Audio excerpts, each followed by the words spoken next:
same problem, downloading the whole file, even with the day one only.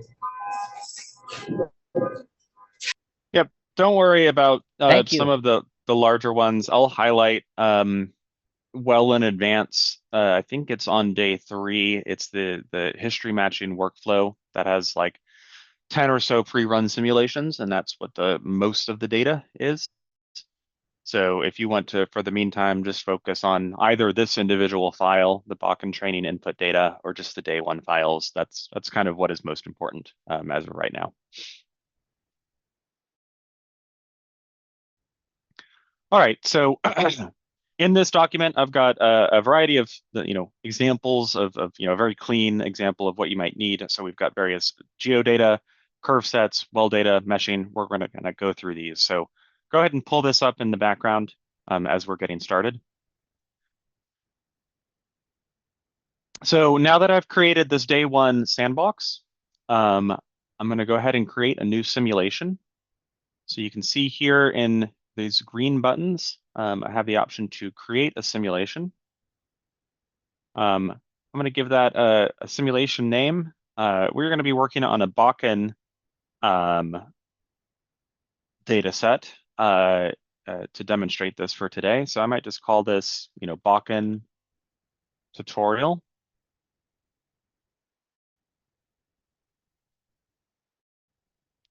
And then I need to select a template. So in this list of templates, you can see a lot of different things. Each of these templates kind of fall into 2 different types of buckets. One bucket is what I call, basin templates. So you can see that we've got basin level templates for the Bakken, for the Delaware, for the Eagleford, for the Marcellus, the Midland, for the Stack and the Anadarko Basin. So these are basically good starting points that have tuning parameters that are kind of best calibrated to what we've found works on average for each of these individual basins.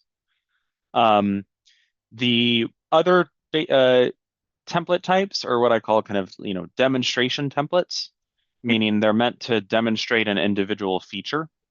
So, yes, Luke. Yeah, I was just wondering if you have templates for the geothermal stuff as well. We do. So I've got several different geothermal templates here. One that uses pre-existing fractures, one that is a demo of a slug tracer test, so like retention time and swept volume, and then a basic geothermal model as well. Is that based on Forge? The base geothermal is based on Forge, correct? Okay. Is that the first 3 stages or the whole well? It's not specifically the Forge geometry. Okay. So it's a more generic geometry, not necessarily exactly the same. But when I say it's based on it, it's based on like the tuning, the best kind of tuning parameters we've had from some Forge calibrations. If you want to do some Forge modeling, I'm sure we probably would be able to pass along one with, better setup to represent those individual wells. Okay, and then I thought it'd be good to put something in your radar for our own needs. At some point in this training, I would like to touch on nozzles and boundary conditions for offset wells when you're stimulating a new well. Could you clarify just like boundary conditions for like a shut-in well? So as an example, let's say you have a parent and a child well, and you're stimulating the child well. I would like to have some focus on setting up the boundary conditions for the parent well during the child well stimulation. Copy. You can definitely do that. I'm gonna write that down real quick. And then Chris, could you point us to where those files for geothermal are located on the training site? You mean the templates here? Yes. Yeah, the templates are built into the software itself, so they're distributed here. Um, anytime that we push out a new release. So, for example, the base geothermal template that's based on the calibration to forge is this EGS underscore template right here on the templates list. Gotcha. Thank you. Mm-hmm. All right. Uh,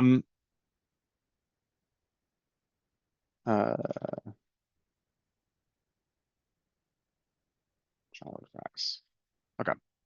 All right. So for us today, we're going to be focusing on the Bakken. So I'm going to start off here with this file called Bakken template rev4. And I'm able to give it a description if need be. So base model setup maybe.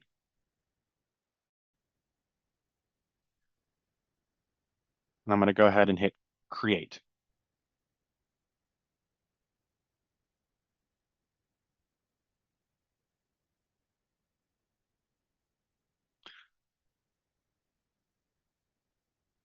All right, so when I hit create there, it will actually open up the simulation builder in a new window. So you can see I've got this new window open to go ahead and edit this simulation. And what do we see here? Well, we've got this list here on the side is all of the main panels. So if I ever refer to as a panel, and this is what I'm referring to, the startup panel, the static model and initial conditions panel.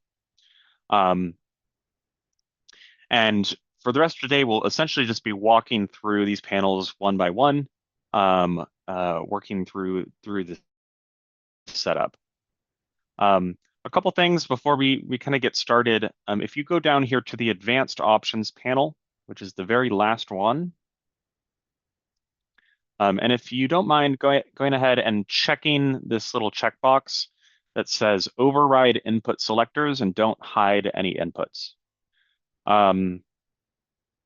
There are a lot of inputs and settings, for a given ResFact simulation, but we have the ability to essentially hide those so as not to clutter the user interface. And this Bakken template has, several of those hidden by default, just to keep things as simple as possible. For sake of the training, though, I would like to point out things that you should be aware of, even if we aren't actively using them. So I'm just going to go ahead and kind of unhide everything in the UI so that I can point some things out and you're able to see them. So if you go ahead and check that real quick, that will be helpful. And then we will head back up to the startup panel. And we can start looking at the setup. So here at the top of the startup panel, we've got a couple options to pick your unit system. By default, and for this course, we're going to use standard kind of US field units. However, you have the option to either uncheck that and use SI units or use an advanced unit system.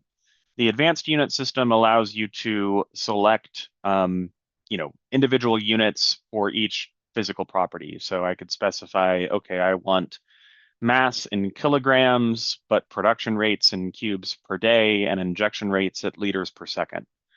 So you're able to specify, for each kind of physics domain, what that would look like. But we're going to stick with standard field units for today. Then we have a lot of settings that define kind of the base physics within a given simulation. Whether this should be isothermal or thermal, black oil or compositional, if we should include dual porosity. So we have pseudo steady state or transient dual porosity options, whether we should include adsorption. And And then last but not least, whether we should include poroelastic effects within the matrix, we will keep that turned on. The kind of two ones to keep in mind that you may want to be aware of is this case here, maximum wall clock time. This is the maximum time in human time that a simulation can run. And this is basically just a circuit breaker, if you will. We never want, we do our best to make sure that simulations are, convergent and, are able to complete. But of course, that is not always the case. You could run into a simulation that fails to converge and starts kind of spinning away with small time steps. And what we don't want that is to just run infinitely without you knowing. So this maximum wall clock time is just a hard stop. By default, after 120 hours of runtime, it will force terminate the simulation so that you can check on it. But if you ever have a case that terminated due to reaching the maximum wall clock time, that's because of this cutoff here. Lastly, we also have a setting to turn on or off horizontal fractures.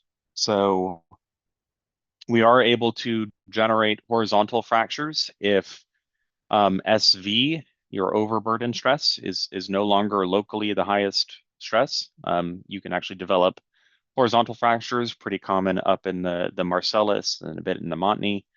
And so you can turn on and off horizontal fractures here. We'll leave this unchecked, so no changes necessary on this panel. But that's the structure of the startup panel. Any questions there?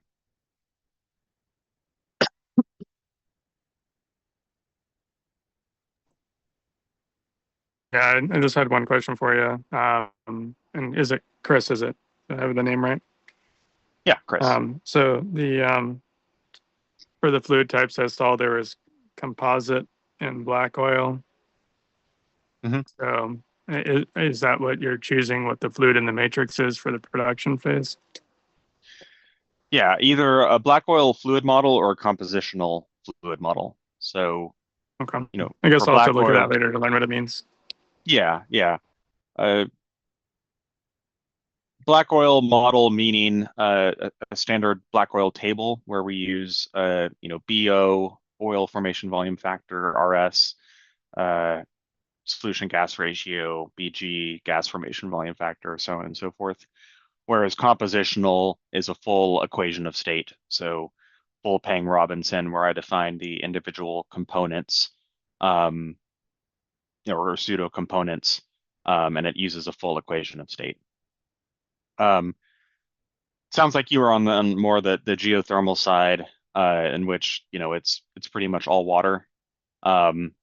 Geothermal simulations will typically use compositional, but that's because with the compositional version, you're able to specify more detailed water properties as a function of temperature, pressure, salinity, so on and so forth. But we can kind of flesh out some of those details as we go. Chris, Darian O'Brien, will you also show where you put in all the stress parameters and temperature dependent, especially for geothermal applications, rock properties? Yep, absolutely.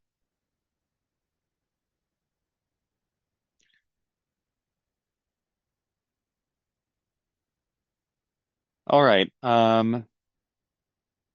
Let's see, what time is it? 8:40. All right. All right, so no modifications necessary for our purpose here in this startup panel. We're going to go on to the static model and initial conditions panel. So this panel is where we basically define everything about the rock. We have some options up here to either use a corner point or generalized rectilinear grid. Most of the ResFac simulations, we're using kind of a simple layer cake model. However, if you had a corner point grid from Petrel or another, Leapfrog or another simulation, you're able to use that as well. We also more often than not, assume lateral heterogeneity within the model. Sorry, homogeneity. But if you needed to include any sort of general heterogeneity, you're able to specify that as well. We will not for our purposes. Then in a fluid pressure initialization method, we need to define how we are specifying the pressure within the model. We are going to specify it by pressure gradient. So go ahead and click there. We can specify the initial water saturation on an individual level, or just in a equilibrium. We're going to keep this to specify by layer. Same goes for the elastic properties, specify by layer, and specify frac gradient by layer. So that brings us to the geologic units or facies list. Also, shorthand will just be your static model table. This is everything related to the static properties of your rocks. So petrophysical properties, geomechanical properties, so on and so forth. So what's located within this table? We have permeability in the X, Y, and Z direction. We have our curve sets. So these are the individual rel perm curves assigned to different layers. I'll touch on this later. We have basic petrophysical properties. So your porosity, compressibility, your initial porosity, initial water saturation, your fracture gradient, or AKA SH-min, and PSI per foot. Your Biot's coefficient, effective tensile strength, K1C, so the critical fracture toughness in both the horizontal and the vertical direction. Then we have these three parameters, which are special to ResFrac. E naught max, 90% closure stress, and E res max. These three parameters in combination basically define what the fracture aperture of a mechanically closed fracture element would be. So anywhere in the UI where you see this little question mark, you can see it's on every single parameter. If I click on that, it will actually open up a little bit of a sidebar here with lots of documentation. So what these three parameters are actually defining is, what is the relationship between aperture and effective normal stress? So this E naught value is more or less the aperture as soon as the fracture walls come into contact, so an effective normal stress of 0. And as effective normal stress increases, the aperture of that fracture will reduce until it reaches some residual value. And so what this is defining is essentially just a hyperbolic relationship where E naught max is the aperture at an effective normal stress of 0, so the y-intercept. The 90% closure of stress is the value at which that aperture is reduced by 90%. So in this case, in this example, that 90% closure stress would be around 4,000 PSI. And then E res is the residual aperture. So it's basically the asymptotic limit of this relationship. So I'll probably discuss this in more detail, but essentially these three parameters will control the conductivity of an unpropped fracture. So how much conductivity do we have if there is no proppant within a given fracture element?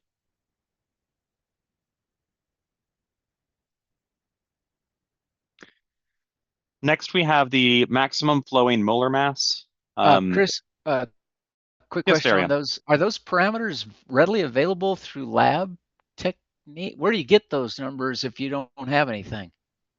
It's a good question. What we probably would say is that if you don't have anything, just go ahead and use the defaults. In most applications, at least for unconventionals in a shale context, we find that the conductivity of an unpropped fracture is relatively low, right? It's not really contributing a lot of Otherwise, we wouldn't inject propant. We wouldn't need to. That said, there are some basins and areas where we think that unpropped conductivity can be a little bit higher. And the way that we would generally tune this, I mean, there are ways to tune it. It depends on kind of interference tests or perhaps uh, kind of tracer studies. If we had chemical tracers and recoveries, is a good way to tune it because you're able to basically see the difference in contribution from propped versus unpropped areas. This is a hard parameter to really grab from lab data just because it is kind of scale dependent. So this value at field scale may be different from that you actually measure within a lab. So all that to say, using the default values is probably good. These three default values are set up to have it be relatively low kind of conductivity for an unpropped fracture element, but you are able to adjust that depending upon your use case. And I believe that in some EGS applications, in these kind of homogeneous granitic rocks, we increase the conductivity a little bit. I'll have to refer back to some of the EGS templates that we have. Yes, Mario. Okay. For example, if we don't have some magnitude, for example, the build coefficient, we can use this as default, or we can change. Yeah, you can change it. I believe this template uses 0.65. Our suggested default is 0.5. You're able to use any value that you would like. If you have data, you can customize it. If not, then you can use a default. And perhaps, that's an example where, let's say we didn't know what the BOTS would be. Maybe I run a couple different versions of a model, right? With a low BOTS, a base case BOTS, and a high case BOTS, and see the effect that it has. And that might help me constrain that value moving forward. Okay, thank you.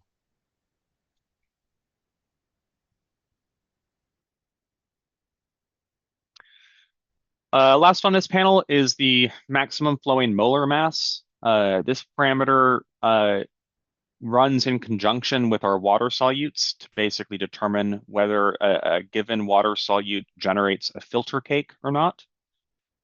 Our initial pore pressure gradient, our horizontal Young's modulus and Poisson's ratio, and then a ratio between the horizontal and the vertical modulus. So if you had a vertical static Young's modulus and a horizontal static Young's modulus, you can include the ratio there to account for that isotropy, or yeah.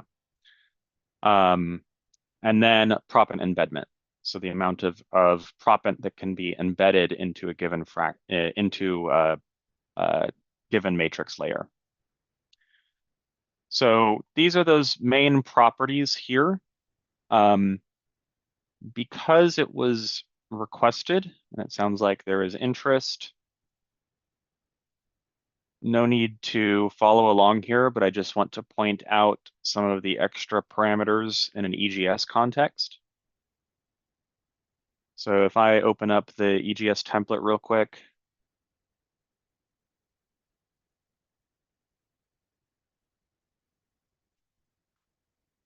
So when I have a thermal simulation here, so instead of isothermal, we're going to consider this a thermal simulation. In this static model and initial conditions table, you'll see that we have more properties here. Specifically, we need to specify the matrix density, the heat capacity, the thermal conductivity, the relationship between porosity and temperature. And I think that's everything that's additional there. Yes.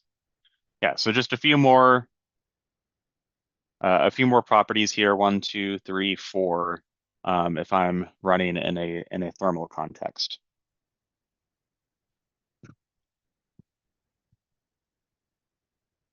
And Chris, does this all have the ability to vary these as a function of depth? Yes, yes. So, in the EGS template, right, we just have a single layer because we're kind of considering this a homogeneous granitic interface. But if I just jump back to the Bakken tutorial that we were working on, all of these properties are a function of depth. And basically my next step now is to pull in our logs, the same thing that you could do in an AGS context. Thank you.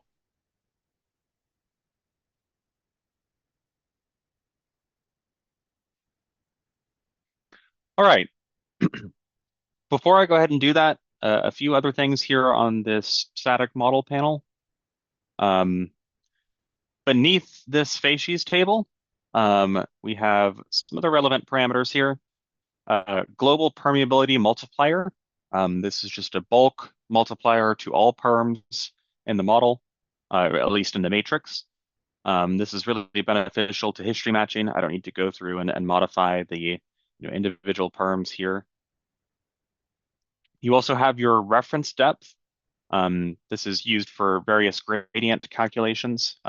Generally, we will set this to kind of the landing zone of your well.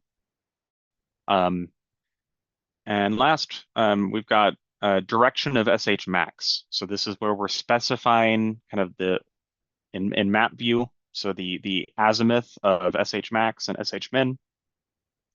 We will set that up as well.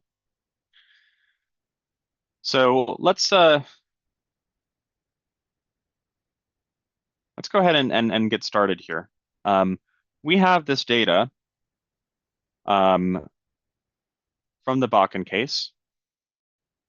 I've got logs here of all the properties on a 5 foot or half a foot interval, and I want to get these imported into the static model, right?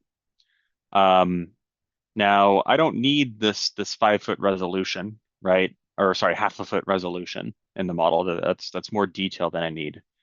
So what I'm going to want to do is use the properties versus depth wizard, which we see here, in order to upscale my raw kind of fine resolution log data to something a bit coarser, right? That can be a reasonable layering. So in order to do that, I'm going to go ahead and remove everything currently existing here in the static model table to give me a fresh start. So in this table, if I just select all of these rows here, I can select all of them. You can right click and just say remove, and that'll clear out that table, give us a empty table to start off with and import a new static model. Then I'm going to go to the property versus depth wizard.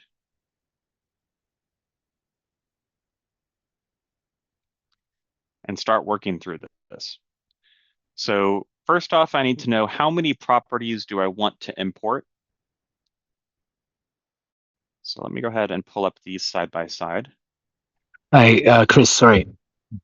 Yes. Were you clicking the right click? I cannot delete the rows. Yes, yeah, forgive me. Yes, if you select those and then right click on the rows, you can see that option here. Yeah, my right click is not popping up for some reason. You could also resize the table to one row and then just delete that one row. Okay, I'll try that. Yep, you have that option there. Thanks, Jack.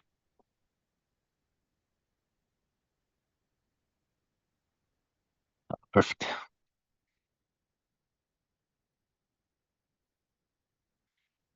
All right, so in the property versus depth wizard, first up, we need to define how many properties we want to import. In this case, we have 1, 2, 3, 4, 5, 6, 7 columns. So I'm going to say that we want to import all 7 properties that we have access to. Next, we need to provide a target layer thickness.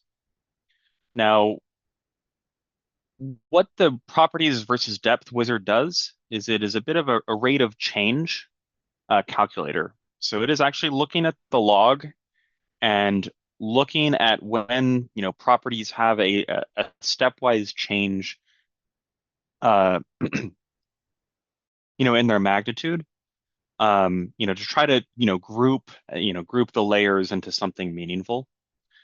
What it needs and what this target layer thickness is just kind of the start of that search window.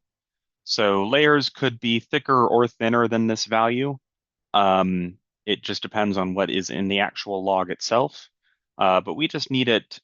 We need to provide, a starting search window around which it should look for, clear layer boundaries. So for us today, we'll just use 50 feet. You can make it smaller if you want, more resolution, or coarser if you want less resolution. And then we have enforced layer boundaries. So this table allows you to just specify tops from your logs that will be honored directly, right? So if I know individually where the tops of my layers are, and I want to make sure that those boundaries are accounted for, I can specify them here. So you can see that the table is gray right now. If a table is empty and gray, I can't edit it. I can't click into it. So if I hit new row first, I now have an empty row, and I can actually just copy and paste these values in. So we can see here at the top of this panel, I've got a list of depths. So I'm going to say Control C and copy this list of tops. And I'm going to put this in the first column here. Control V to paste. And you can see that it'll fill in those values. And then optionally, we can provide the names for these layers so that I just don't have to update them later. So I'm going to Control C, the list of these layer names, and Control V, paste that in.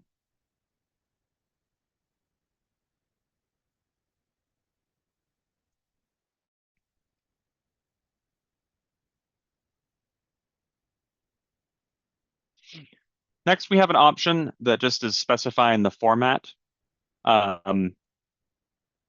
We have this just in a CSV, and I'm going to copy and paste it into the wizard. But if I had LAS files, I could import that LAS file directly. But we're not going to do that for now. Next, we have the option to include some, beta or non-recommended equations for calculating SHMin.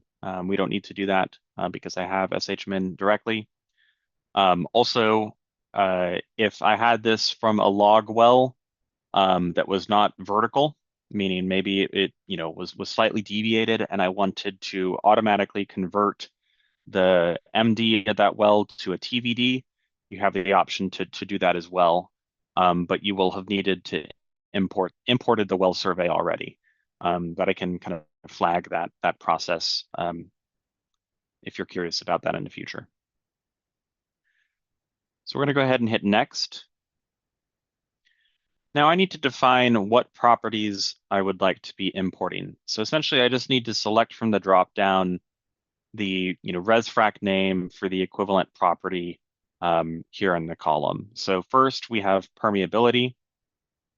So I'm going to find permeability here in this list.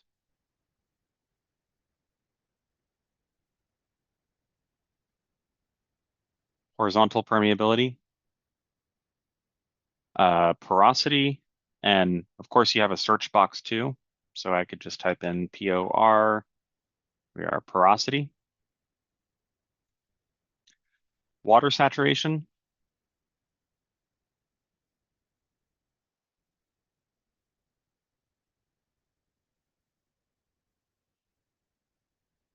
Young's modulus. So while we're touching Young's modulus and Poisson's ratio, I will note we should always be using the static properties. So not the dynamic Young's modulus, but static properties correlated back to log data typically.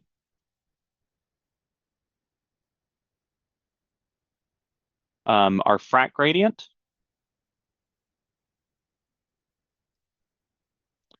Another thing to note When we say in ResFrac, or you see in the software frac gradient, what we actually mean is just an SH-min gradient. I know that some people in completions or service company reports will report, FG, the frac gradient, as the kind of the average treating pressure, or the ISIP divided by depth. Which may be, a couple hundred PSI higher than SH-min, after it includes the net pressure. For us, we just mean the SH-min gradient, just normalized to a depth value. Next is Poisson's. And then finally is pore pressure.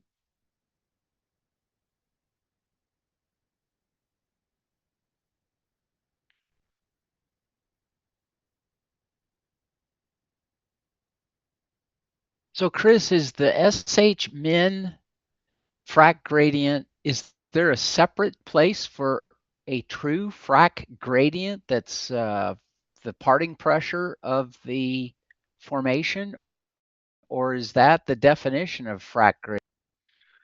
Well, we to be a little bit, delve into some more detail there.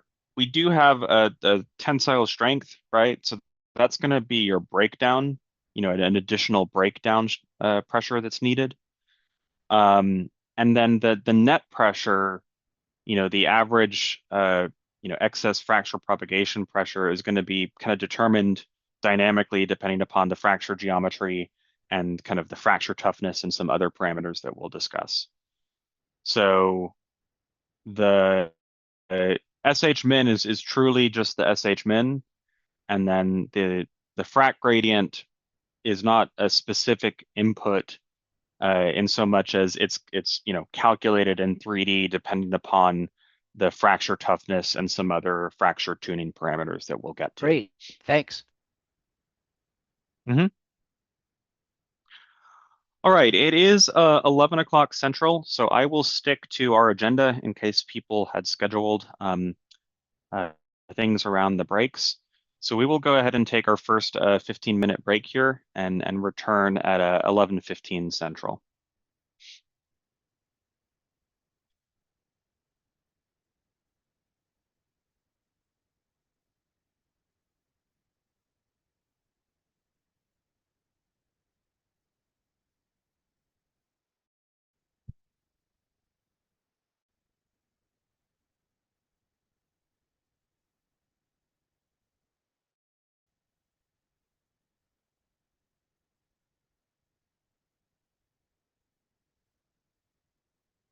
Any questions before I resume?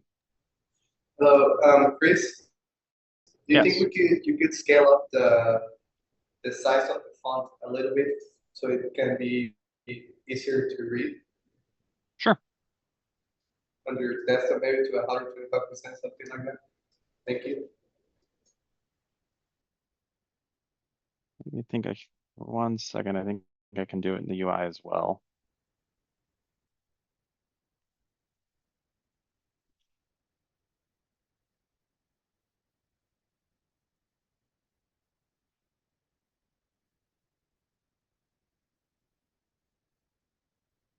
Is that better?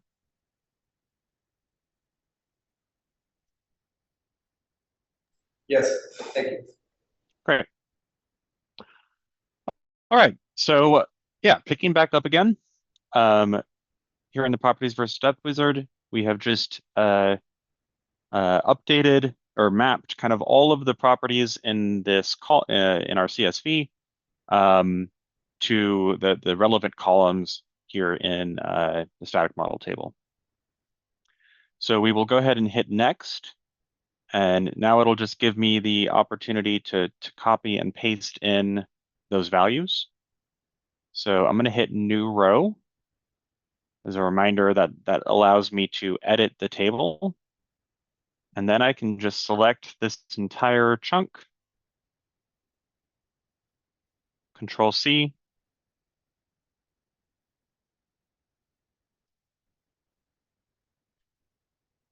Control V.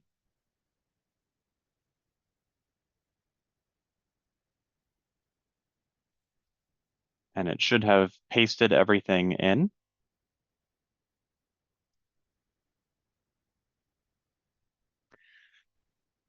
I can select next again to go to the next column. And here I have some options to kind of define how I want this upscaling to work. I can, include or exclude properties from, part of this layer searching algorithm. For example, say, your porosity or permeability data, you didn't have confidence in it, and you really only wanted to group from like the geomechanical properties. You could, just unselect those, so it would still upscale those values, but not use those values to create the layering. For our purpose, we'll just keep everything here. And you've also got a couple of kind of custom values or parameters that you can do to provide, minimum values, maximum values, so on and so forth. But for now, we'll just leave this value as is. And we'll hit next. Now you can see basically the updated table preview that it gave us. And then we'll go ahead and hit apply.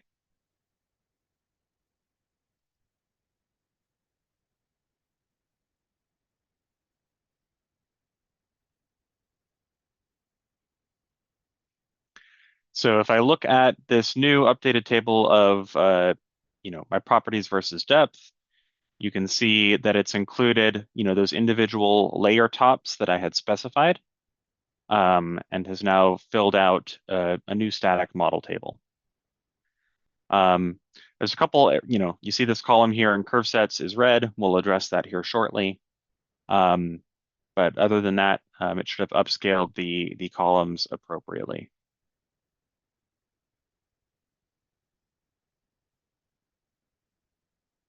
You'll see here at the top of this table, this icon that looks like a little bar chart, so 3 little bars. If you actually click on that, it'll open up a preview so we can evaluate what this upscaling actually did. So if I click and drag a little bit, I can rescale these to be appropriate. So we can actually see, the SHMIN profile that was included, the permeability profile. And if I wanted to add some other columns to this, there's this little gear icon here on the top right. I can select that and add or remove different properties. So we don't need to dig in too much on this so far. We'll dig into some of the visualization options early tomorrow. But you can kind of visualize what your static model looks like, in a graphical view as well.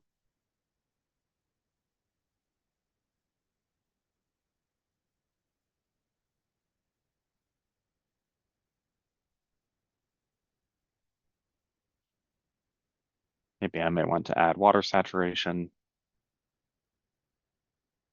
View that in combination with all my other static model properties.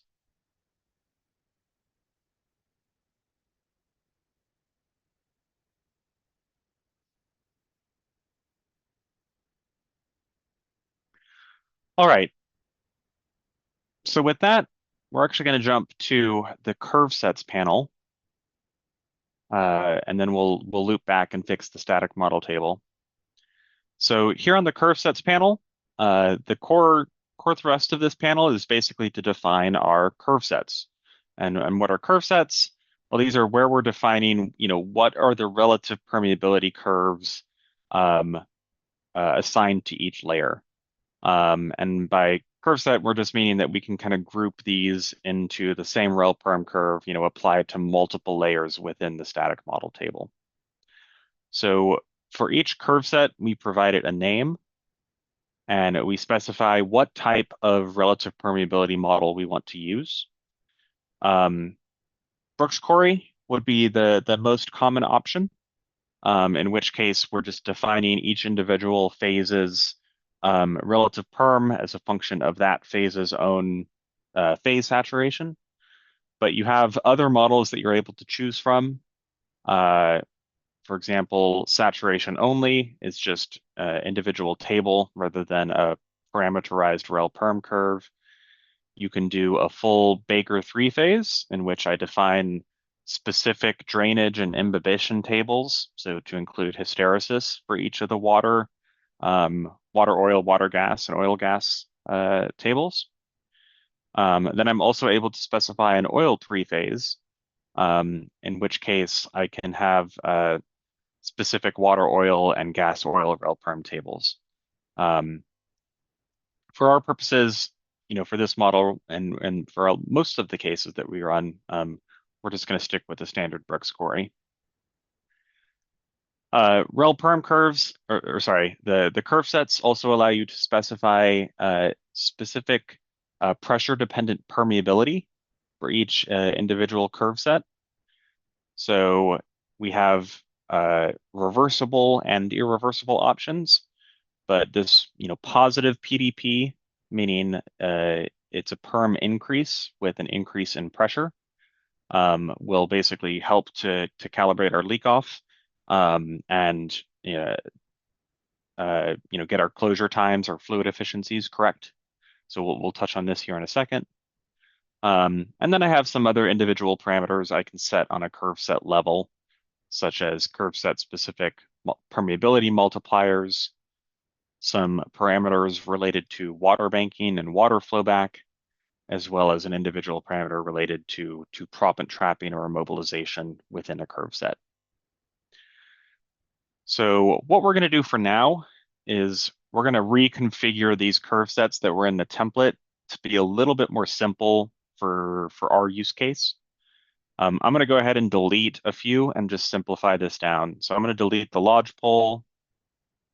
I'm going to delete the shales and the three forks. There's this little trash can here on the right of each individual curve set.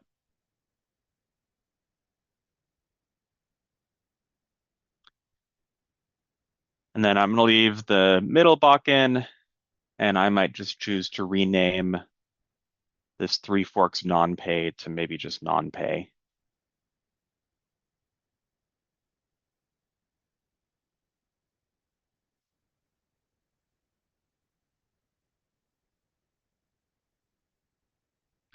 I might rename this middle Bakken case to just be pay. So typically, we will have individual curve sets depending upon each individual flow package you might be working in. For a standard case, I probably would keep, lodgepole, shales, middle Bakken pay, and three forks as separate curve sets, but we're going to simplify it down to just two options for today.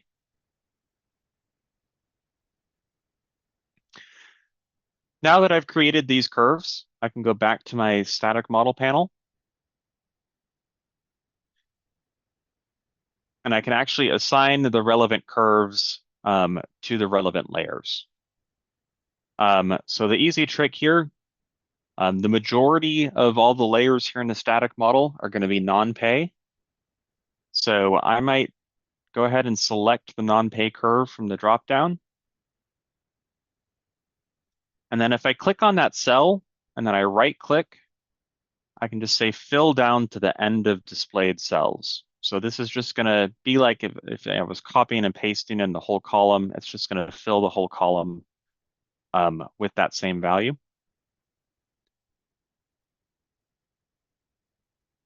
And then I can go and just manually assign the relevant columns to my pay curve set.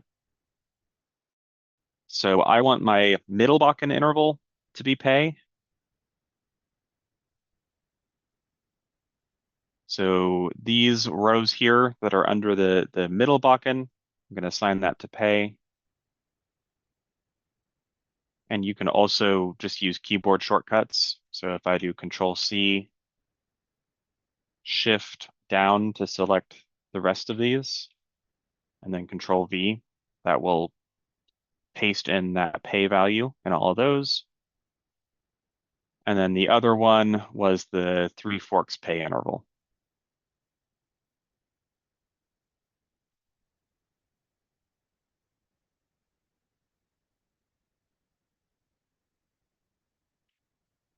So once you do that, you should have something that looks a little bit like this, mostly non-pay curve sets, and then we assign to the pay curve sets to the middle Bakken interval and the Three Forks pay interval.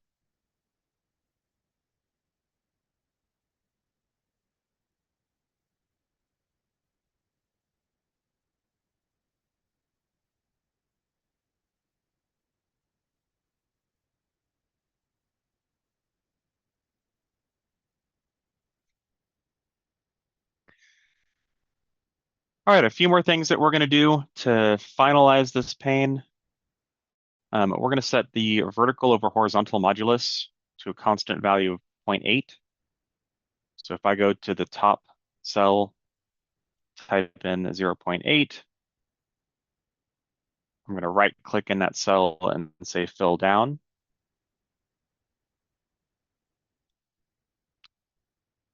And for proppant embedment, I'm going to do the same with a value of 0.02.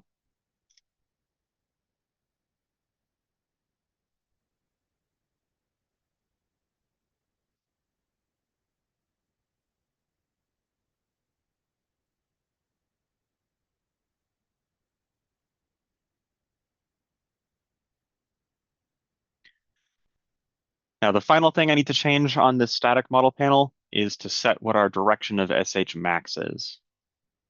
So you might have data, just regional field data, or you might have data from, wellbore breakouts or fiber data, some estimation of what your SH max, SH min azimuth is. I believe in our case for this model, it should be 42 degrees. So we're going to put in 42 degrees and note that it is direction clockwise from the positive y-axis, aka, north in our generic coordinate system. So we're saying that this is basically the direction of SH max is 42 degrees, in the northeast strike.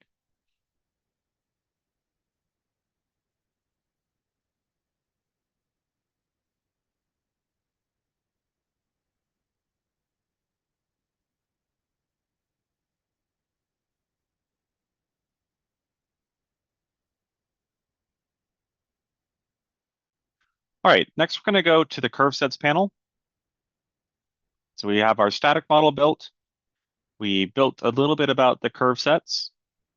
But what we want to do next is to set up this positive PDP. So our enhanced perm is a function of pressure increase to be a good default value. Now, this ultimately is a tuning parameter that we can use to tune our fluid efficiency and our fracture closure times. But in order to give us a good starting point, we have a wizard here. So pretty much these green buttons are always wizards there to help things out, make things easier. We're going to select this pressure-dependent permeability wizard. And I'm just going to specify a maximum perm that I might want to scale up to. And I'll just select the topmost layer and the bottommost layer of my model. And we can dig into some of the details here when we talk maybe a little bit more about leak off and perm in the future. But this is just going to give us a good starting point rooted in our actual SH min and pore pressure values. So I'm going to go ahead and hit apply. And you'll see if I open up a curve set again, it will have set these values to be appropriate as kind of a default for our model.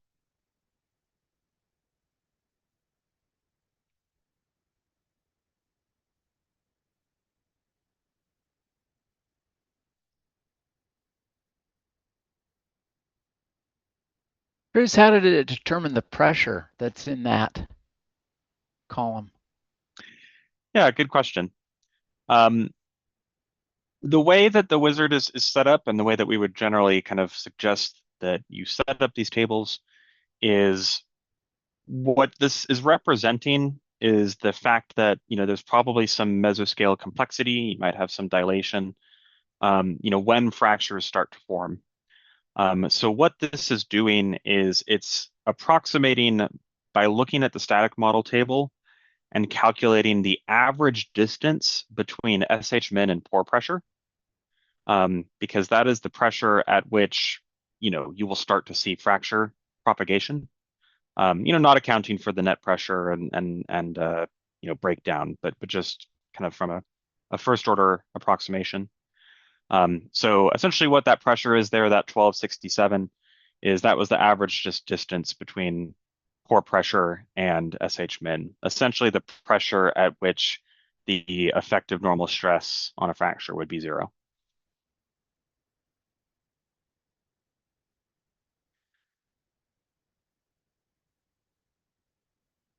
But as I mentioned, you can alter these and tune them to match your leak off as need be. This is just a good starting point.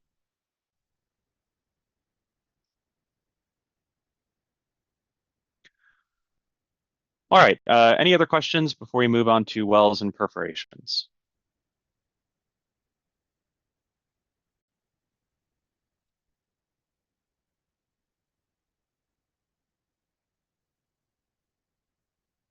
Great.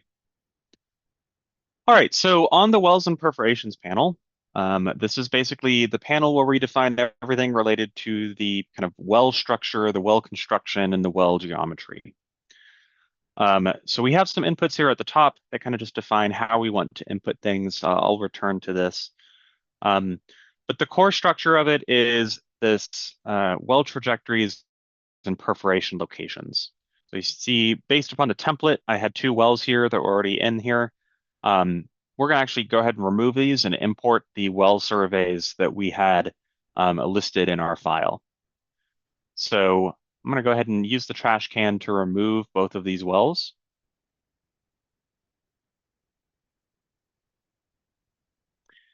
And then I'm going to use the wellbore survey import wizard. So the use of this wizard is to kind of automatically generate X, Y, and Z values, well vertices, if I had a survey table of inclination and azimuth. So to kick things off, we'll go ahead and import the first well, which is going to be well underscore MB1. And I need to give it a location, so basically the surface location from which to include this trajectory. Now, in general, ResFrac doesn't really care about your survey or coordinate system. You could put in your actual, easting and northing values, say from a UTM or a different survey system. But what I found and what we generally suggest is to actually not do that, just because it's difficult. Those east and northing values are whatever 13 million something feet. And what we find, or what I find, is easier, especially when I'm looking at the overall kind of matrix grid, is to reference everything to some arbitrary center location and just call that 0, 0, 0 in the coordinate system. So for this case, we're just going to say that the surface location of this MB1 well is at 0x, 0y, and 0z, meaning the surface. I then specify my inner wellbore diameter. In this case, it's a 4.778 ID. And then we have this thing called an optional recentering measured depth. Now, what does that mean?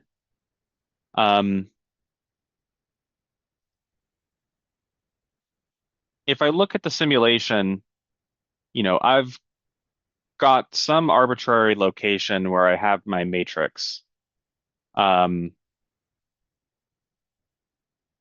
currently in place. And now all of a sudden, I'm going to be importing a new well, right?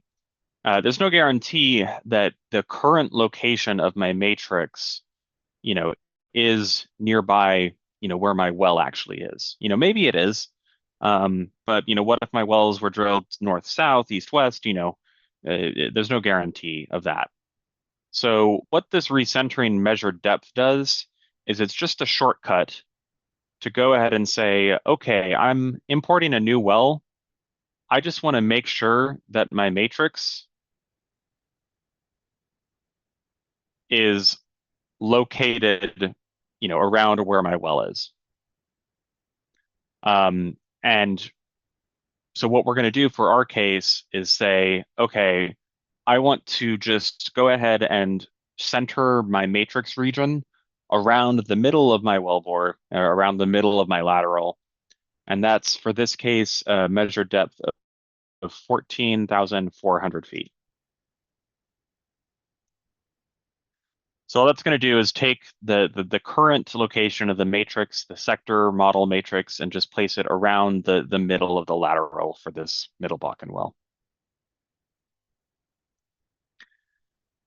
Then in the table, I can go ahead and hit new row, and I will copy and paste in the well survey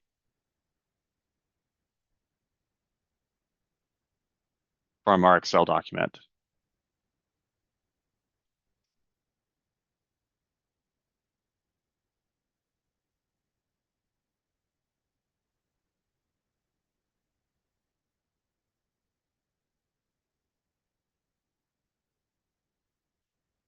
I can go ahead and hit apply.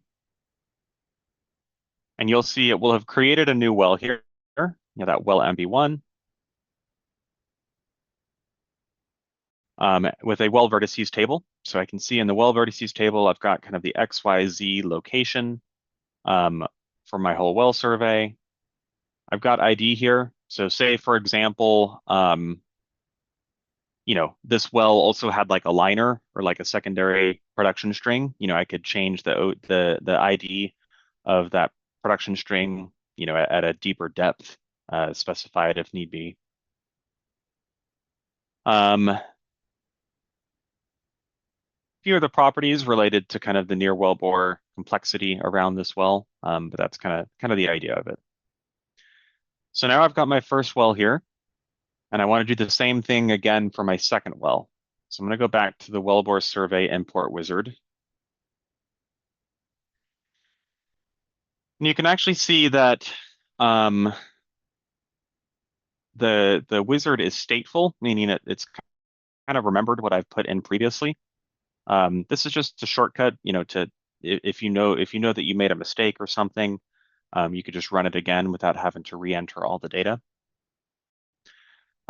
So in order to add this for the second well, all I need to do is just change the well name here. So instead of MB1, we're going to change that to well Three Forks 1. And if I look at the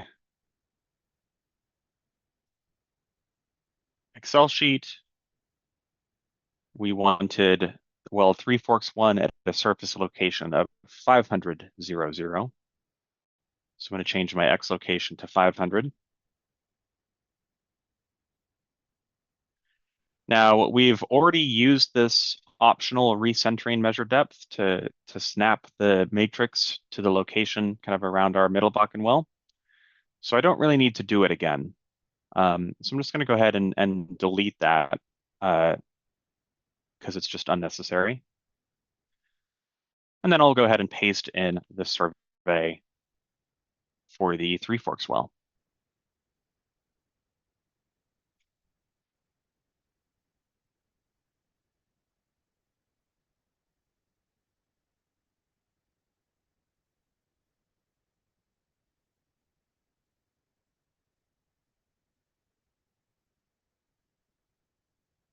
I can hit apply.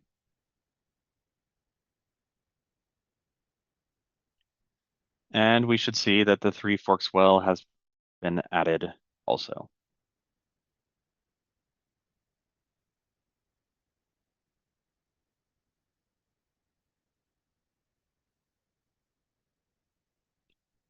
All right, now I can verify and see kind of what this looks like. This little green button up here looks like an oblique cube view. This is going to be the 3D preview in the builder. If I click on that, it will kind of give me an overview of the current structure. So here are the two wells that I have. You can see that one well is slightly shallower than the other.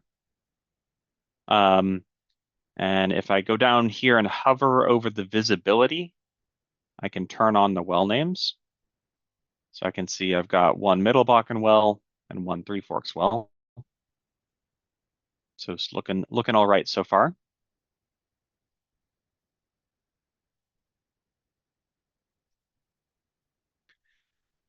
So I've imported my well surveys.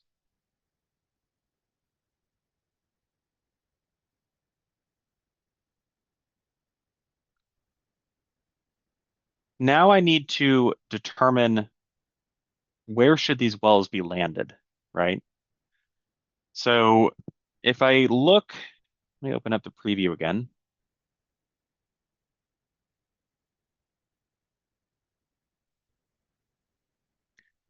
I'm actually going to go down here to the visibility panel and turn on facies. This allows me to see the tops of my main facies that I indicated when I set up the static model. And what is something that we notice here, right? Stretch this out vertically a little bit, right? We see I've got my wells up here, but they're actually a lot shallower than where I actually set up the depths of my facies from my log and my static model. Well, that's a common issue, right? It's the well from which you built your static model table, right? That pilot log or wherever else you took your vertical profile may or may not actually be super close to where your actual wells are. And so we need to recorrelate the landing zone of the wells to the actual static model. Now, I guess technically there's two ways that you could do this, right? You could shift your static model table to match your wells, but in ResFrac we tend to consider the static model to be the ground truth, and we'll slightly adjust the actual TVD of the wells to match the zones that we see in the static model. So you could do this manually by adjusting the Z locations here in your vertices table, but we do have a wizard to help out with that. So what I'm going to do is I'm going to take a look at my static model panel, and I'm going to find approximately where is the middle of the middle Bakken interval. So I can see that it goes to 10 to 24 all the way to 10 to 91.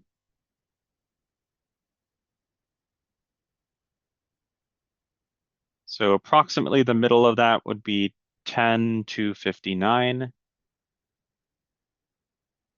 which would be about in the middle of layer 20. So I'm going to go to the wells and perforations panel,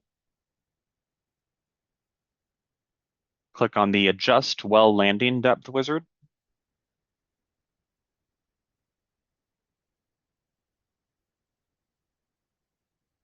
And I'm going to select my middle Bakken well. And I'm going to say that I want it to be landed in layer 20, roughly 50% into that layer. Now I have the option to adjust the matrix region depth. This is kind of like the same thing that we did before with the recentering measured depth, but now it's in the vertical direction. So I will eventually get to the matrix mesh and can kind of clarify this a little bit. But for now, I just want to make sure that, I'm just going to set the center of my matrix to be approximately at the same depth as well as the landing zone of this well. Go ahead and hit apply. Now let's do the same thing for the Three Forks well. If I glance at my static model table, we can see that the middle of the Three Forks pay interval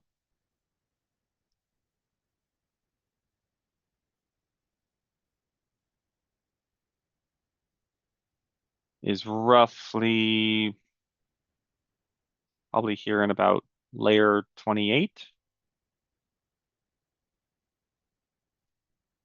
So I'm going to say layer 28. I'm going to go to my landing depth wizard.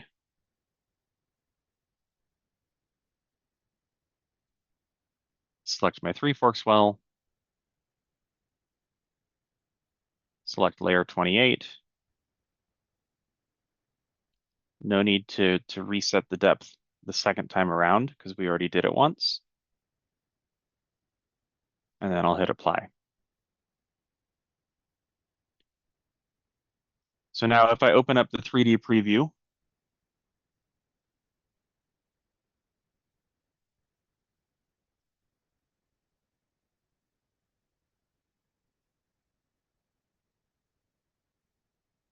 and I turn on my facies, we should see that this looks a lot better.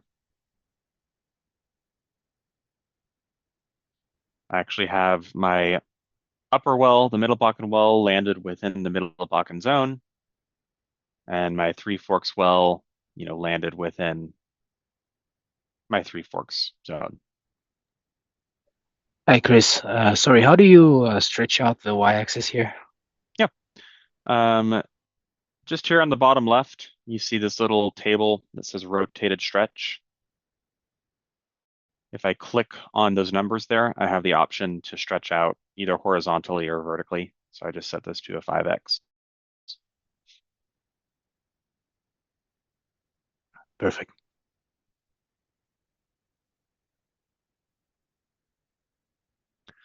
All right, so now our wells are kind of good in the gun barrel, and they're landed in the right zone. But next we want to actually specify our completion design. So if I look back at my data sheet here, I see that these wells have a 300-foot stage length. The middle Bakken well has a 30-foot cluster spacing. The Three Forks well has a 25-foot cluster spacing. Both sheep, three shots per cluster, and a perf diameter of 0.36. So what we need to do now is basically set up the kind of stage length appropriately for these wells, and then we'll specify, what the cluster design is. So to make that easy, we can actually just use this well stages setup wizard. I'm going to go to that wizard, and I'm going to say, I want to model one stage for each of these wells to keep things simple.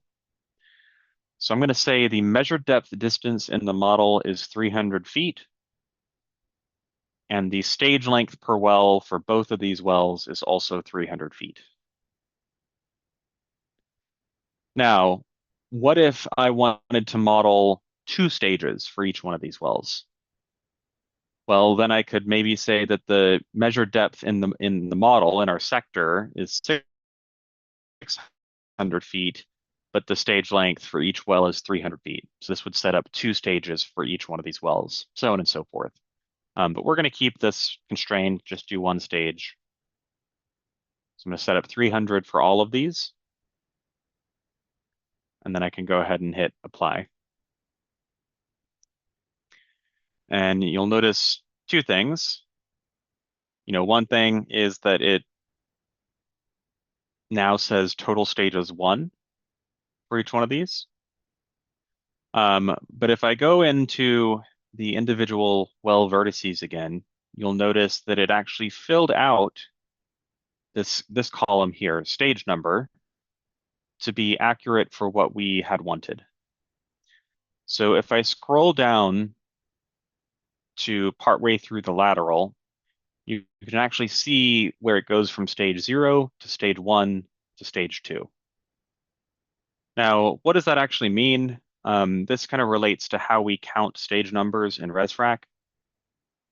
So if I had a well here, and I was actually modeling a singular stage right here in the center of the well, well, the way that we do The stage numbering is that everything toe side of that stage is going to be stage 0.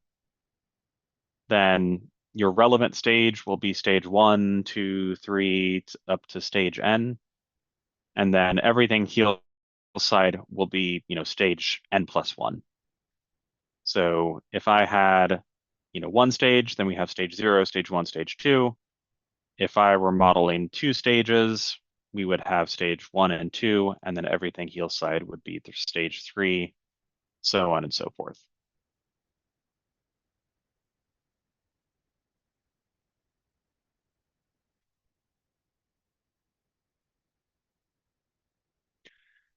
So now with the stage numbers and the stage length set up, we can actually specify our completion design.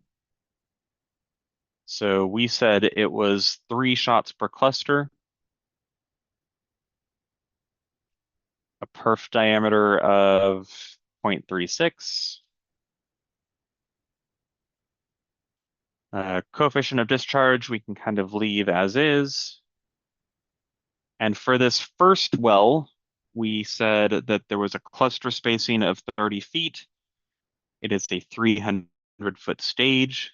That means that we have 10 clusters per stage.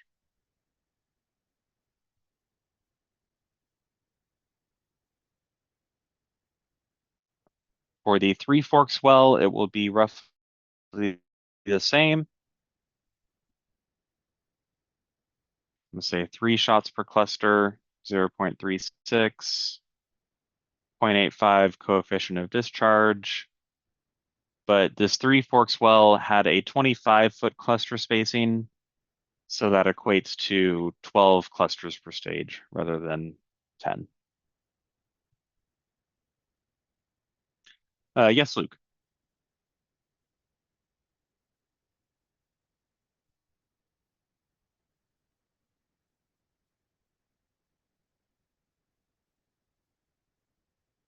Luke, if you are muted, if you are asking a question.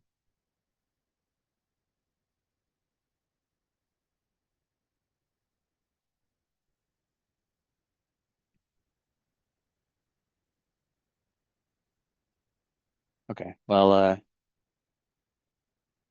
you can chime in here or put it in chat if you need to. All right, so now that we have all of our cluster design, there's a couple different versions here, different input methods. So we specify clusters per stage, but you could also just explicitly specify your cluster spacing or your length per cluster. Also, this is an input method called the inline method. I also have the ability to specify perforation clusters one at a time, meaning instead of just using the simple method, I can specify, a table of individual perforations, specified at their individual measured depths. So I don't need to just give, clusters per stage. What if I wanted to specify, the individual number of clusters and have different shots per cluster for, if I was using a tapered perforating design, so on and so forth. So a couple different methods there, depending upon your exact use case.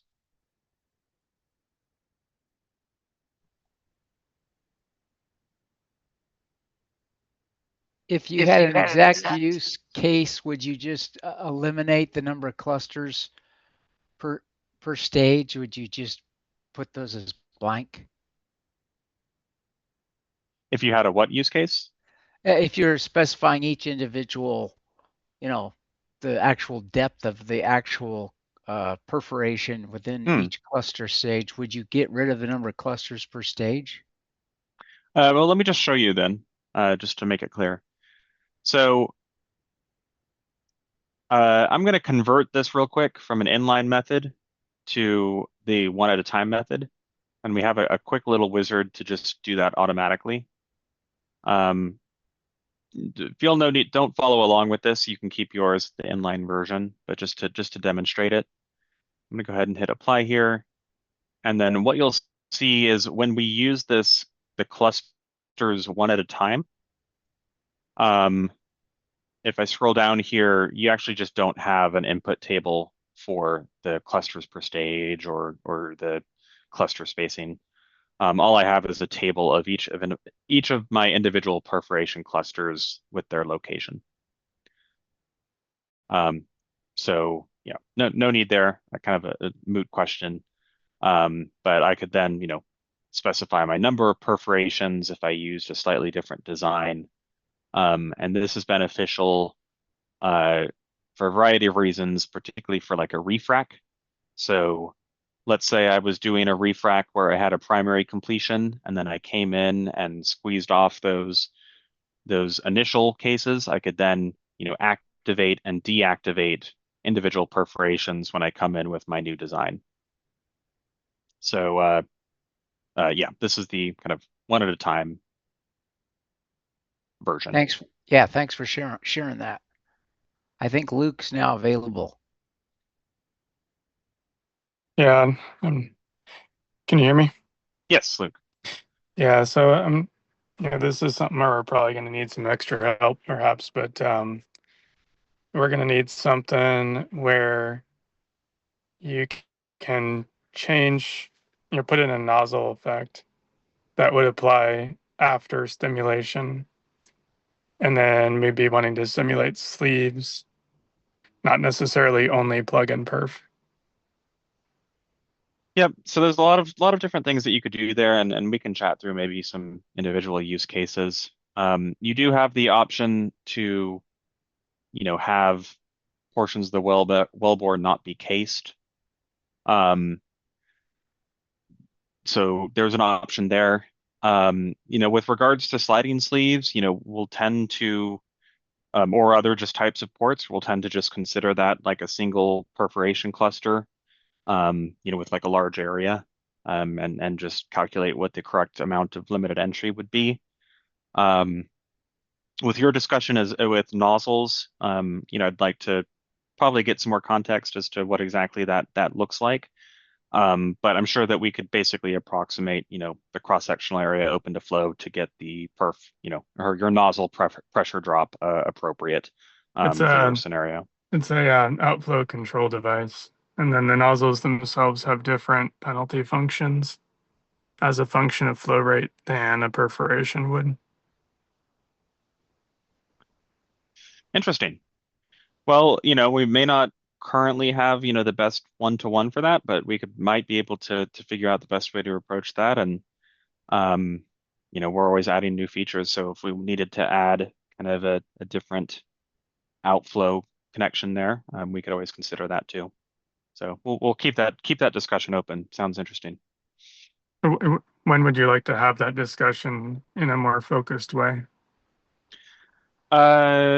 We can do you do want to it. send me an email to schedule something? Yeah. Let me just send you an email, and then we'll maybe look at something, one of the afternoons this week. Okay. Sorry, I think I missed the step where you created the perforation clusters table.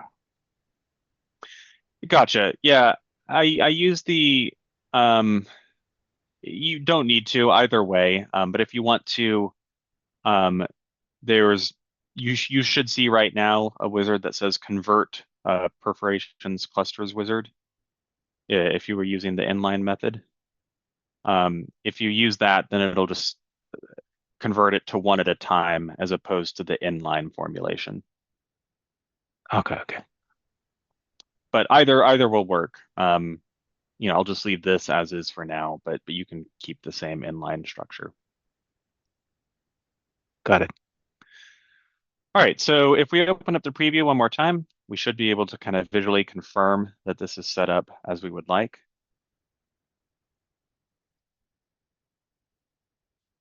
So if I come down here to the visibility panel, I'm going to turn on my perforations and maybe turn off my matrix. And right, so there we can see the 10 and 12 perf clusters that we set up for each one of these wells.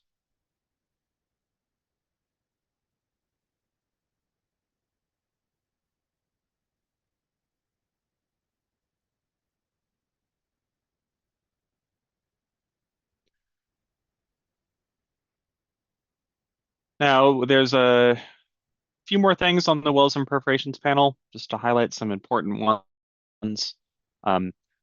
Perforation phasing option. So we, by default, when this is considered no effect, we consider the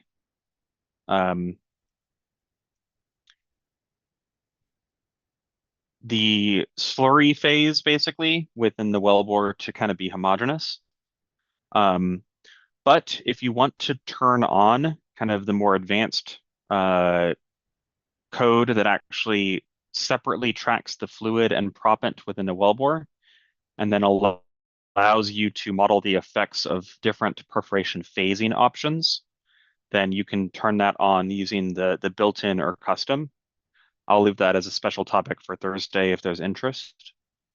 Other key things, the option to specify wellbore drill times is a very, very handy feature, particularly for parent-child simulations or in cases where you might want to run, a lot of child wells from a restart file.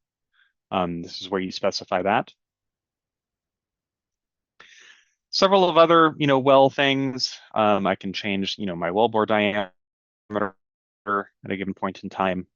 I can do, random changes in my well locations, which is helpful for sensitivities. I can do multilaterals if I had multiple different, lateral branches off the same vertical well. Lots of stuff here. So, but for now, we will go ahead and move on to meshing. Chris, before you do that, you've got one. When you have the little triangle that has like the error message in it, does that mean you won't be able to run a simulation unless that's corrected? Like for instance, there you've got the well trajectories. Yep. Yeah. Good question. So there are two types. Yellow, these are called validation warnings. If it's red, that is a validation error. So a red one will prevent you from running the simulation. The yellow ones are just kind of warnings, are kind of FYIs. Now it is good practice to, go and try to resolve all of them. So for example, if I say validate here on the top right, it will pop up a list of any errors, which you can see we've got a couple at the moment, or warnings. So it's good practice to try to address these, but not every single one is necessarily important. For example, the one here on this panel is saying in this well, adjacent well vertices are within 1 meter. All this is saying is that, because this is not necessarily the same as the matrix mesh, the different vertices might not be honored. So this one's not really actionable, but there are others in here that we will want to address.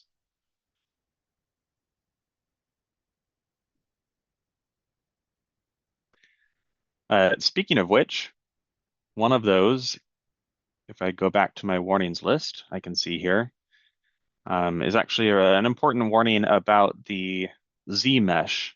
So let's go ahead and go to the meshing panel and see if we can address that.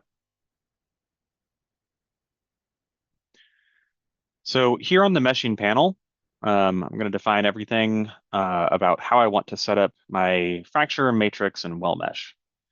So starting from the most simplest is your well mesh. We've got one parameter, which is just what your wellbore element length is. This does not matter all that much. The main rule of thumb is that you want it to be smaller at or smaller than your cluster spacing, right? Just so that you can make sure that you have, at least one wellbore element for every cluster within your simulation. So 20 feet should be fine here. Next, you have your fracture element length. So this is the size of your fracture element. Just to clarify, not the size of your fractures, just the element size. As I mentioned, by default, we tend to have fracture elements in the 50-foot to 150-foot range. There are some applications at which you might need to go much finer than that. But for most, EGS, unconventional shale applications, conventional vertical fracture applications, somewhere in that 80, 100 foot is a really good default. Now, it may seem kind of intuitive, but the number one driver for simulation runtime for ResFrac simulations is the number of fracture elements that you have. So choosing a fracture element size, it does impact your simulation runtime. This is part of the reason why we use that continuous fracture propagation algorithm. So if you set your fracture element to relatively small value, you end up with a lot of fracture elements that will slow down your simulation. So obviously, this is the number one thing to just kind of balancing model size and resolution with runtime. So somewhere in the 80, 100 foot range seems reasonable. For our purposes, we'll stick with this 140 just to keep this a pretty coarse simulation so that it runs quickly for y'all. The aspect ratio is just changing the vertical direction to the horizontal direction. So if we use an aspect ratio of 2, what that means is that these elements are going to have 140 foot length and a 70 foot height.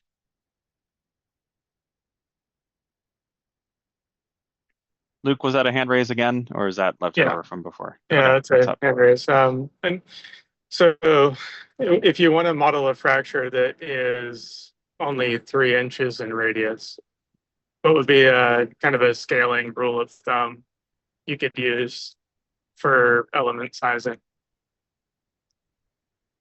A fracture that's only 3 inches in radius? Affirmative. Well, I guess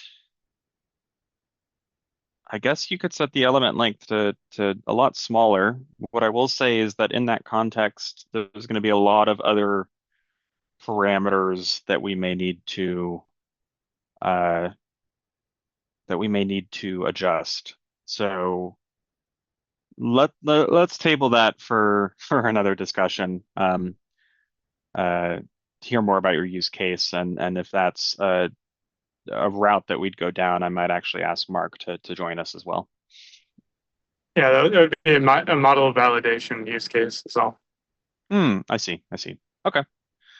Well, we'll yeah, I'll think about that too.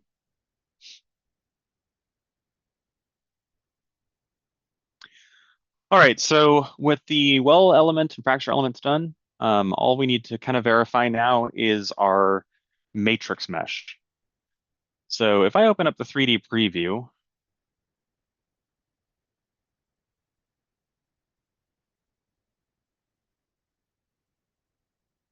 and I'm going to turn on my edges just so I see them.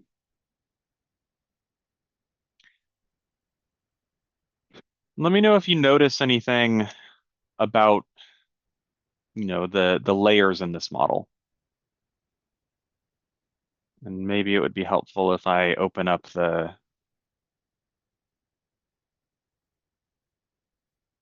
static model as well.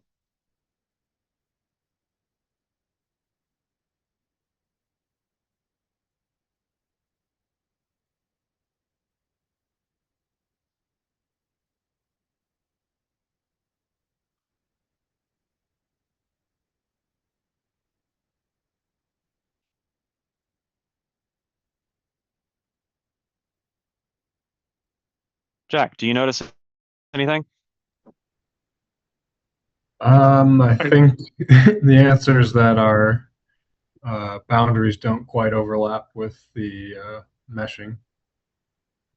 Yeah. Or- When I look at like all my individual layers here, they're irregular, right? Because I've actually tried to capture some of the layering.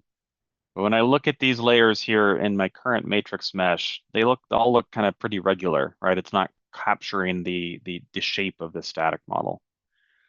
So what's happening? Well, we uploaded this new static model, but we haven't remeshed the matrix in the vertical direction in order to match this layering. So this is an important step, particularly when setting up a new model. And the reason why it's done like that, where our static model table and our matrix mesh is not exactly one-to-one, is for two main reasons. One, what if we had uploaded a log that was 8,000 feet of log, right? I don't need to be meshing that entire interval. I only want to focus on the interval of interest. And number two, what if I didn't have a log at all and I was just using some very generic kind of groups of flow packages or formation depths, right? I may actually have an interval in my static model table that's 200 feet, but I want to provide some extra resolution. So that's the purpose of this vertical mesh alignment tool. What I'm going to do is I'm going to go in here and I'm going to specify the region of interest that I actually want to model. In this case, it's going to go from 10,000 feet TVD, 10,000 to 10,600. And then I'm going to specify a target element length. Now, this is a little bit different from what we had specified before. What this vertical mesh alignment tool will do is it will honor every single layer in the static model, unless that layer is thicker than the specified value. If there is a layer that's thicker than the specified value, then it will subdivide it to make sure that no element has a thicker height than what we specify here. So in this case, I'll probably set this to just 50. I don't think that'll matter too much. And then these parameters here at the bottom just help condition it to be best for the poroelastic solve, but we can just disregard these for now. I'll go ahead and hit apply. Now, if I pop back to our preview and I hit refresh, we should actually see that, oh, okay, well now my edges actually align with each of my individual properties here, and I get a much more kind of realistic mesh that I want to see.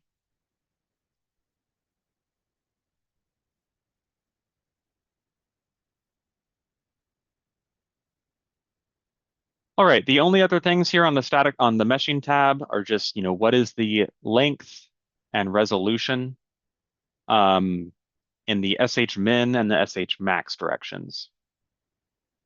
So I'm basically just defining, what this length and resolution is, as well as what this length and resolution is. So in the SH min direction, we have SH min matrix region length of 196 feet with 18 matrix elements. Now, I thought that I told it when I set up my stages that I want 300 feet of length to model this one stage. Why did it automatically set this matrix region length to be 196, not 300?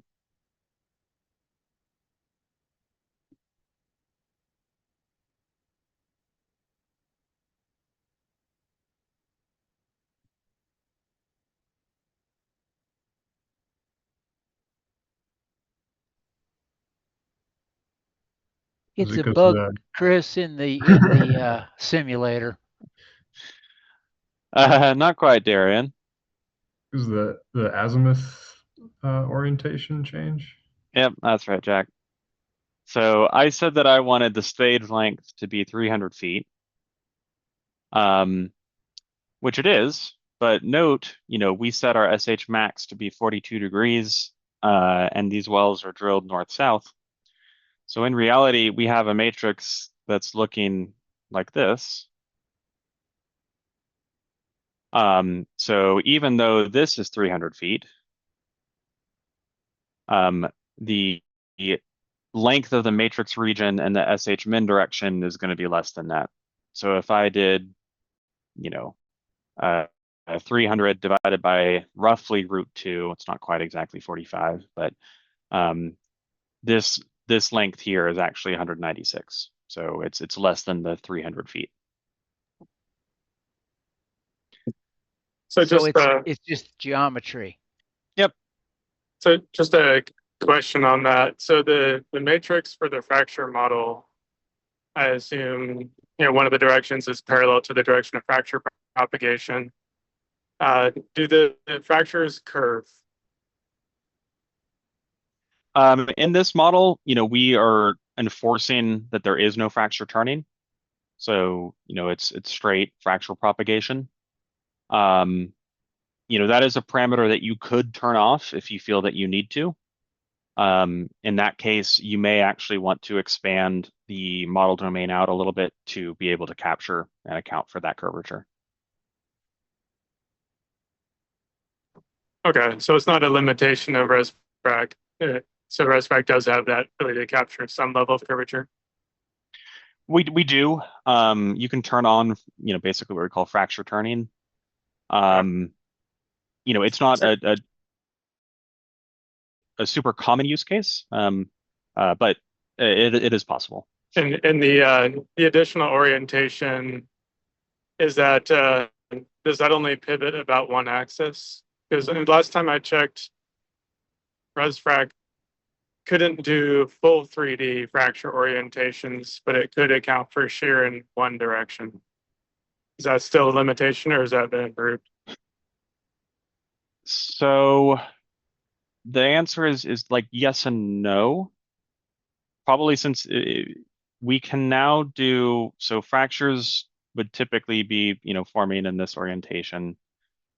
They can, if you turn on fracture turning, they can have curvature, meaning that they can curve this way, but they're still vertical. The horizontal fracture aspect can now include horizontal fractures as well, meaning I could have, let me see if I've got a good graphic here somewhere.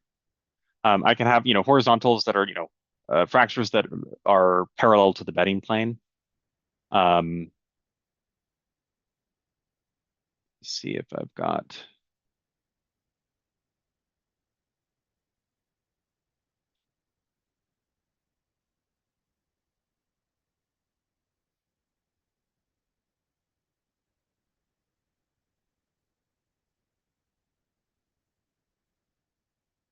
Here we are.